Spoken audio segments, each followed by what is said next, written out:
ပထမဆုံးအနေနဲ့ကတော့ယူကီနဲ့နာဂါဆာကီရဲ့ဇကားတစ်ပဲဖြစ်ပါတယ်။နေကနေတက်လာတဲ့သူမရဲ့တူဖြစ်သူမှာအမခန်ဒေကာချင်းတန်စာရှိနေခဲ့ပြီးအဲ့ဒါကိုမြင်သွားတဲ့ယူကီနဲ့တယောက်တဖြည်းဖြည်း B grade အဆင့်ကိုပြောင်းလဲသွားကတိုက်ပွဲဝင်နေစဉ်တွင်တူဖြစ်သူကိုကြည့်နေတဲ့ NDA ကြီးတွေကစိတ်လှုပ်ရှားမှုခိတ်ကိုမြင့်တက်စေတဲ့အဓိကအချက်ဖြစ်လာပုံရပါတယ်။နောက်ထပ်ကတော့မီချီရူနာဂါမာရဲ့ဇကားတစ်ပါကမ်းခြေပန်းဖြေစခန်းတစ်ခုမှာအချိန်ပိုင်းအလုပ်လာလုပ်တဲ့ယူဇူယူတယောက်ရေလွှာလျှောစီသူမီချီရူကိုမြင်ချင်းချစ်မိသွားရကနေဇလန်းစတင်ထားပါတယ်။အရင်ကတိတ်အားရစရာမကောင်းခဲ့တဲ့မီချီရူရဲ့အညိုရောင်သားရေကဒီကမ်းခြေမှာတော့ရေနဲ့တွေ့သွားတဲ့ငါးရှင်တစ်ကောင်လိုအသက်ဝင်နေတဲ့အကြောင်းခံစားရပါတယ်။ဆက်လက်ပြီးယူမဲနီရှီမီယာရဲ့ဇကားတစ်ဖြစ်ပါတယ်ပုံမှန်နဲ့ပြင်းစရာကောင်းတဲ့နေ့စဉ်ဘဝကိုဖျက်ဆီးနေရတဲ့ဆရာမလေးယူမဲတယောက်တနေ့ရထားပုံမှာသူမရဲ့စစ်မှန်တဲ့အကြိုက်ကိုသိမြင်သွားစေမဲ့သူတယောက်ကြောင့်တာယာကြည်နူးမှုတွေရရှိသွားတဲ့ဇလံဖြစ်ပါတယ်ယူမဲရဲ့မကြသေးမီကမှပုံမူကျစ်လက်လာတဲ့ရုပ်တွင်ကိုရှုထောင့်အမျိုးမျိုးကနေမြင်တွေ့ရပြီးပြည့်စုံတဲ့ဆရာမတယောက်ရဲ့စိတ်ဓာတ်တွေပြိုလဲသွားတဲ့အခန်းကသူမရဲ့ပွင့်ထွက်သွားတဲ့အချိုးကွေးတစ်ခုဖြစ်နိုင်ပါတယ်နောက်တစ်ခုကတော့ယူကာနီအီဇူမာရဲ့ဇကားတစ်ပါဒါဟာမျှဝေခံစားခြင်းကိုကျင့်သုံးတဲ့တီလာမဲ့ NDL ပြဆက်စီရီမှာယူကာနီအီဇူမာပါဝင်လာတာဖြစ်ပေမဲ့ control ဝီနှိပ်ထားတယ်လို့တောင့်တင်းနေတဲ့သူမရဲ့တရုပ်ဆောင်မှုကအနှဲငယ်စိတ်ပျက်စရာကောင်းနေတော့လဲဖီယိုဖီရဲ့ဝိုင်းအောင်တိုက်ခိုက်တဲ့ bro အရသာမျိုးကိုကြိုက်နှစ်သက်သူတွေအတွက်တော့အဆင်ပြေနိုင်ပါတယ်နောက်ထပ်ကတော့ဆာရီနာမိုမိုနာဂါရဲ့ဇကားတစ်ဖြစ်ပါတယ်။အရင်ညဘက်အလုပ်ကနေထွက်ပြီးအလှပြင်ဆိုင်မှာအလုပ်လုပ်ရင်းတခါတရံသူမရဲ့ဆန္ဒတွေကိုဖြည့်ဆည်းနေတတ်တဲ့ဆာရီနာတယောက်တစ်နေ့မှာတော့တကယ်အင်အားပြည့်ဝနေတဲ့ဖောက်တဲ့တဦးနဲ့တွေ့ဆုံပြီးပြောင်းပြန်နေတဲ့ကင်းမွန်တကောင်လိုလုံးဝအယိုးပြော့ခွေကျသွားသည့်အထိဖြစ်သွားရပါတယ်။သူမကားကိုမကြည့်ဖြစ်တာကြာပြီဖြစ်ပေမဲ့မျောလင့်ထားတဲ့အတိုင်းတကယ်တိုက်ပွဲစစ်စစ်လို့ခံစားရတဲ့ဆာရီနာမိုမိုနာဂါပဲဖြစ်ပါတယ်။ဒီတစ်ခါမှာတော့မီရူရဲ့ဇကားတစ်ပါကလေးလိုချင်နေတဲ့မိသားစုတစ်ခုကခင်မုန်းငယ်လေးတစ်ယောက်ဟာတလားစာစူဆောင်းထားသမျှဖားလောင်းလေးတုပ်ပိုးတွေအားလုံးကိုဇနီးတဲ့ရဲ့တငယ်ချင်းဖြစ်သူမီရူစီမှာအကုန်စင်ဆုပ်ယူခံလိုက်ရတဲ့ဇလံဖြစ်ပါတယ်စိမ့်တက်နေတဲ့မင်းသားတစ်ယောက်နဲ့တိုက်ပွဲဝင်ရတာဖြစ်လို့မီရူရဲ့စွမ်းရည်တွေကပိုပြီးလက်တွေ့ကျကျခံစားရစေပါတယ်ဆက်လက်ပြီးမီဆူမီနဲ့ရဲ့ဇကားတစ်ဖြစ်ပါတယ်အခြေအနေ9မျိုးနဲ့ရိုက်ကူးထားတဲ့ရှုထောင့်မြင်ကွင်း POV cosplay ဇကားတကားဖြစ်ပါတယ်မတူညီတဲ့နေရာတွေဝတ်စုံတွေနဲ့တရုတ်ဆောင်ရဲ့စူးစမ်းအားထုတ်မှုတွေကိုခန်းစားသိရှိနိုင်ပေမဲ့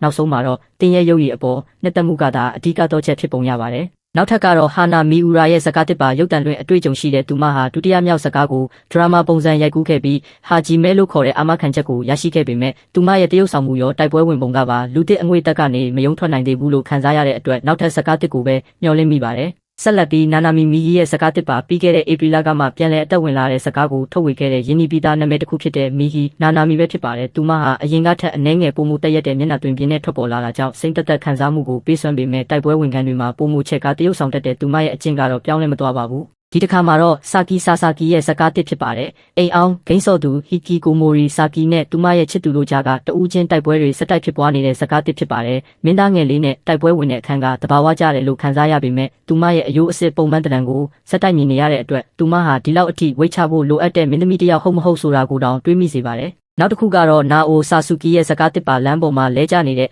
အမျိုးသမီးတဦးကိုကူညီပေးလိုက်ပြီးနောက်သူမဟာလွန်ခဲ့တဲ့10နှစ်ကနဲ့အများကြီးပြောင်းလဲသွားတဲ့ကလေးဘဝတငယ်ချင်းဖြစ်နေခဲ့ပြီးခင်မုန်းဖြစ်သူဖောက်ပြန်နေတာကိုတည်သွားလို့အိမ်ကနေထွက်ပြေးလာတဲ့အိမ်အောင်ရှင်မျိုးသမီးတဦးဖြစ်နေတဲ့အတွက်ကွန်ပတ်မုတ်ကိုတက်တောင့်တက်တာပဲစီးဆင်းသွားပါတယ်အချိန်တန်ကြာမှပြန်တွေ့ရတဲ့နာအိုဆာဆူကီဖြစ်ပေမဲ့သူမဟာတဖြည်းဖြည်းနဲ့ပုံမိုတောင့်တင်းပြည့်ဖြိုးတဲ့ခန္ဓာကိုယ်အချိုးအစားစီကိုကူးပြောင်းလာပုံရပါတယ်ဆက်လက်ပြီးမီအိုဆာကာအီရဲ့ဇကားတစ်ဖြစ်ပါတယ်လုတ်ဖို့ကိုင်းဖက်ဆရာတဦးပေးတဲ့အချစ်ဆေးကိုတောက်မိပြီးပြင်းထန်တဲ့တိုက်ပွဲတွေဆင်နွှဲရတဲ့အကြောင်းဖြစ်ပါတယ်အစပိုင်းမှာသူမရဲ့သပင်စီထားပုံနဲ့တင်းနဝတ်စုံမြင်ကွင်းတွေကချစ်စရာကောင်းနေပြီးသူမရဲ့အနက်ရောင်ချေအိတ် Black Stocking အလှကမကြသေးမီကထွက်ရှိထားတဲ့ဇကားတွေထဲမှာအကောင်းဆုံးဖြစ်တယ်လို့သူမဟာမျှော်မှန်းထားတာထက်တရုပ်ဆောင်မှုနဲ့တိုးတက်မှုပုံမြန်တဲ့လူတစ်ယောက်ဖြစ်ပုံရပါတယ်နောက်ထပ်ကတော့ဝါကာနာဆာကူရာရဲ့ဇကားတစ်ပါဒုတိယနှစ်သတင်းကြေညာသူဝါကာနာဟာဩဇာလွှမ်းမိုးမှုရှိတဲ့ NC လူငယ်လေးတာကူရဲ့ပြစ်မှတ်ဖြစ်လာတဲ့ဇလံဖြစ်ပြီးအဲ့ဒီနာမည်ကြီးတိုက်ရိုက်ထုတ်လွှင့်မှု live အတွင်းမှာဖြစ်ပွားခဲ့တဲ့နောက်ဆက်မှုအရှုပ်တော်ပုံကိုအပြည့်အဝအခြေခံဖန်တီးထားတဲ့ဇကားဖြစ်ပါတယ်ပြန်တွေးကြည့်ရင်သူမရဲ့ style ဟာထိုစဉ်ကသတင်းကြေညာသူနဲ့ဆင်တူနေပေမဲ့အသစ်ဆန်းစိတ်ကူးယဉ်မှုမျိုးမပါဘဲလက်ရှိနေတဲ့ဆင်တူဇကားတွေရဲ့အဆင့်လောက်သာရှိနေတာကတော့နှမျောစရာကောင်းလာပါတယ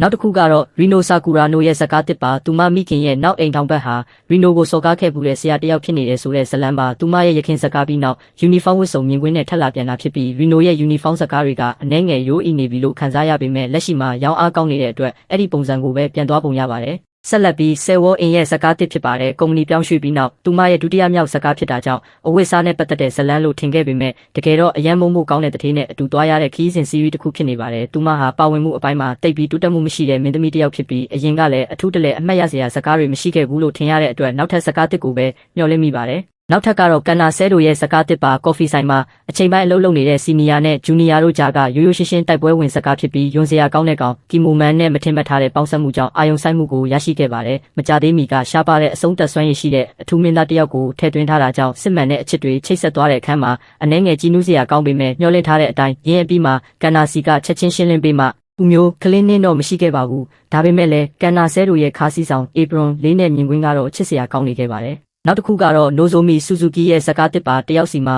ကိုပိုင်အိမ်အောင်ဘက်တွေရှိနေကြတဲ့လူ၃ယောက်ရဲ့ဆက်ဆံရေးအကြောင်းဖြစ်ပါတယ်။မေလူမေခင်အချိန်မှထွက်လာတတ်တဲ့အိုဒါဂီရီနဲ့နှစ်ရက်တညတိတ်လုတဲ့စကားဖြစ်လို့အနှဲငယ်ရိုးအီမှုတွေရှိခဲ့ပေမဲ့နိုဇိုမီဆူဇူကီရဲ့ဖြူလျှော်လျော်တွေ့ရတဲ့ခန္ဓာကိုယ်နဲ့ပန်းရောင်လေးပင်ခက်ကတော့ကြည်ပျော်ရှုပျော်ရှိတဲ့မြင်ကွင်းတွေပဲဖြစ်ပါတယ်။ဆက်လက်ပြီးရူအီရှီတိုရဲ့စကားတစ်ဖြစ်ပါတယ်ဒီတစ်ခါမှလည်းဂရာဗီယာအိုင်ဒေါခေါင်းစဉ်အောက်မှာတာဝန်ရှိသူတွေပြည်သက်တွေနဲ့ချိတ်ဆက်တိုက်ပွဲဝင်တဲ့စကားဖြစ်ပါတယ်သူမရဲ့ရခင်စကားနဲ့အကြောင်းအရာတူညီပေမဲ့ရူအီရှီတိုရဲ့တရုပ်ဆောင်မှုနဲ့ရုပ်သွင်းတွေကြောင့်ရိုးအီသွားတယ်လို့မခံစားရပဲဒီစကားတစ်မှာသူမရဲ့ site ဟာလည်းကြည့်ရှုဖို့တန်တဲ့အရာဖြစ်ခဲ့ပါတယ်ဒီတစ်ခါမှာတော့အချိန်တော်ကြာမှပြန်ထွက်လာတဲ့မာရီနာရှီရာအီရှီရဲ့စကားတစ်ပါခင်မုန်းဖြစ်သူအဝေးကိုတာဝန်ကျလို့သွားနေတော့မှခင်မုန်းရဲ့တားဖြစ်သူနဲ့ပုံမရင်းနှီးလာတဲ့ဇလန်းဖြစ်ပါတယ်သူမရဲ့ကနမပန်တကားပေါက်ခရစ်စန်တီမန်ဂိတ်ကရခင်အတိုင်းပဲရှိနေပေမဲ့ဒီကြားထဲမှာသူမဟာဝိတ်အများကြီးကျသွားပုံရပြီးအဲ့ဒါကြောင့်ပဲမာရီနာရှီရာအီရှီရဲ့အနောက်ဘက်ကနေဝင်တိုက်တဲ့ back attack မြင်ကွင်းတွေကလည်းကြီးကောင်းနေခဲ့ပါတယ်နောက်ထပ်ကတော့မီဆူအာရှိတာဘာရဲ့စကားတစ်ပါမော်ဒယ်ဟောင်းဖြစ်တဲ့မီဆူအာကိုဖက်ရှင်ရှိုးစင်မြင့်ပေါ်မှာပါဝင်လာစေတဲ့စီးစင်းမှုနဲ့အမျိုးသားမော်ဒယ်တွေတာဘူချီတို့နဲ့တိုက်ပွဲဝင်တဲ့အထိဖြစ်ပေါ်လာတဲ့ဇလန်သွားကမာနာရဲ့စကားနဲ့ဆင်တူပေမဲ့ပြောင်းလဲဖန်တီးမှုတွေရဲ့စေတနာကိုခံစားရနိုင်တဲ့ဇလန်ဖြစ်ပါတယ်။မီးရောင်အောင်မှာမီဆူအာရဲ့ရုပ်သွင်းတွေကလှပစွာထွက်ပေါ်လာပြီးနာမည်ကြီးဒါရိုက်တာကီမူယာရဲ့ရိုက်ကူးလမ်းညွှန်မှုနဲ့အတူဒီစကားတစ်မှာတိုက်ပွဲဝင်မြင်ကွင်းတွေကလည်းကောင်းမွန်လှပါတယ်။ဆက်လက်ပြီးရီအာအိုင်ဆဲရဲ့စကားတစ်ဖြစ်ပါတယ်ဖြူစင်တဲ့ချစ်သူကောင်မလေးနဲ့အတူတူအေးချမ်းချမ်းနေထိုင်ခြင်းကိုအဓိကထားပြီးရှုထောင့်မြင်ကွင်း POV ကနေတင်ဆက်ထားတဲ့စကားဖြစ်ပါတယ်ပွဲဥထွက်ကလေးကတစ်နှစ်ကျော်ကြာခဲ့ပြီဖြစ်ပေမဲ့ရီအာအိုင်ဆဲရဲ့တိုက်ပွဲနဲ့တရုပ်ဆောင်မှုကလူတစ်တယောက်လိုမျိုးခံစားရစေပါပဲဒါကတော့ဒီအပတ်စကားတစ်တွေရဲ့ပထမပိုင်းပြီးဆုံးသွားတာဖြစ်ပြီးမနက်ဖြန်ဒီအချိန်မှာဒုတိယပိုင်းကိုဆက်လက်တင်ဆက်ပေးပါမယ်ဒီနေ့အတွက်ဇလန်းကိုတော့ဒီမှာပဲအဆုံးသတ်လိုက်ပါမယ်ကျေးဇူးတင်ပါတယ်